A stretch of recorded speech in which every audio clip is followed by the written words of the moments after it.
What's going on YouTube? Josh here checking in. You're probably going to see this environment in a few videos. I'm on a long drive stuck in traffic, so I figured I'd make a few right now. This video I want to talk a little bit about the importance of your equipment, specifically as a competitive powerlifter or Olympic weightlifter, or even if you're thinking about competing. So I didn't mention this on the channel before, but I actually have definitely noticed this myself, how important it is. To the point where I actually purchased my own powerlifting bar for the gym that I train at. They have probably, I don't know, 15 or 20 barbells, and they just were not really well suited for powerlifting, so I ended up buying a Texas Power Bar, which is an all-around kind of powerlifting barbell to use for myself to more closely replicate what I'll be experiencing in a powerlifting meet. So, you know, this is really important because when it comes to meet day, you're going to be expected, if you're doing powerlifting, to squat, bench, and deadlift.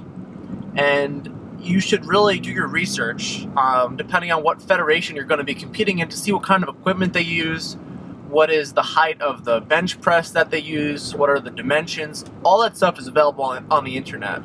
And even if you don't have the opportunity to train at a gym regularly, where you use the same exact equipment or something very close to it, if there's a gym in your area, even if you have to drive an hour or two to, you know, get 1 or 2 workouts in using similar equipment, I would highly recommend that, just because you really don't want any surprises on meet day. Now, ideally, you'd be training at a place where essentially all the equipment is more or less an exact replica of what you would be using on meet day. That way you're extremely comfortable with it.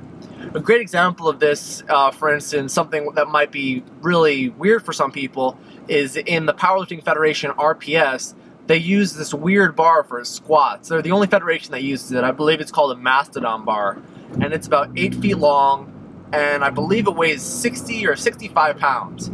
So if you're used to squatting with something more like a Texas Power Bar, which is a standard powerlifting bar that weighs 45 pounds, and it's really not that thick, and then all of a sudden you're expected to squat with a bar that's significantly longer and much thicker, it might feel weird on your back. And personally, I know the first time I competed using this bar, I was really thrown off balance because I was used to gripping the bar rather narrow, rather close to my shoulders, and I just wasn't really able to stabilize the bar very well just because it was so long. So I was a little bit off balance the first time that I did that. Another thing is the bench press. You know, if you train at a commercial gym, most commercial bench presses are not even close to the specs that you'll have in a competition bench press. Besides the fact that they're made, usually the nylon is on top and it's very slippery, they tend to be lower to the ground and they tend to be not as wide, and often they tend to be rather soft compared to what you'll have in a competition bench. So if you're used to benching, you know, at your commercial gym for the past year, and then you go to a powerlifting meet and the equipment is very different on the bench, specifically the height of the bench. If you're used to, say, tucking your legs underneath you a certain way, or you're used to putting your legs out at a certain angle to help you with your leg drive, and then all of a sudden the bench that you're using in competition is a few inches off on the height, that's totally going to affect the way that you set up on the bench press, and it could really be awkward for you. And then the last thing is the deadlift, right? You have to find out the federation that you're competing in, do they use a deadlift bar? As far as I know, most of the federations in the United States do use a deadlift bar. The huge federation that does not is the USAPL, which is affiliated with the IPF, and they use a standard bar that does not really have any, you know, extra bend to it. So if you're training with, you know, a regular bar, that should be pretty closely replicate what you'll see in a USAPL meet. But if you're competing in almost any of the other federations in the US, they use a deadlift bar, which is a little bit longer. It's slightly narrower in the grip, which makes it in the diameter, which makes it a little bit easier to grip.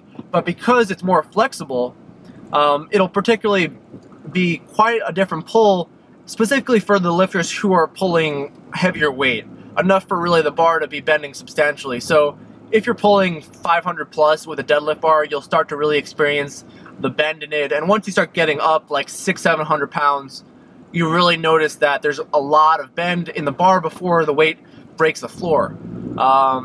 So that's definitely going to feel awkward if you're not used to pulling with a kind of bar like that. That being said, if you get good using a deadlift bar, you can actually tend to pull more weight with it. So the bottom line here is that the equipment is important. that prior to a powerlifting meet, you should definitely try and get yourself familiar with the equipment that you will be using in that meet. And ideally, you'd be using that as your regular training equipment. So that's the video, guys. I hope you enjoyed it. You know, if you guys have any questions, comments, concerns, post below. And be sure to hit that subscribe button if you're not a subscriber already, guys. I will catch you guys in the next video.